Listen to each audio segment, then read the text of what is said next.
ঘুম থেকে উঠে বসেছি হচ্ছে চা নিয়ে, সঙ্গেই নতুন বিস্কিটটা নিয়েও বসেছি। এই বিস্কিটটা না অনেকটা কারি পাতার একটা স্মোকি গন্ধ আছে, তো সেই জন্যই খুব ভালো লাগে খেতে।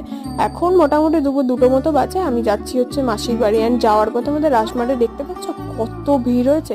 এখানে অ্যাকচুয়ালি হচ্ছে একটা আশ্রমের থেকে হচ্ছে খাওয়ানো হচ্ছে, সেই জন্যই এত মানুষের ভিড়।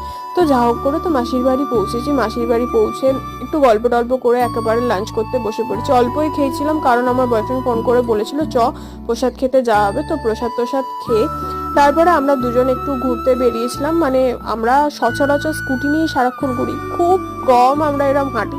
কালকের ওনার কি মনে হয়েছে, একজনকে দেখতে গেছিলাম নার্সিংহোমে, সেখান থেকে ওনার মনে হলো চ একটু আমরা এপার ওপার দোকানগুলো দেখে আসি। তো বেশ ভালোই লাগে, মানে আমরা খুব কম যেহেতু হাঁটি, তো হাঁটতেও দুজনে একসাথে খুব ভালো লাগে।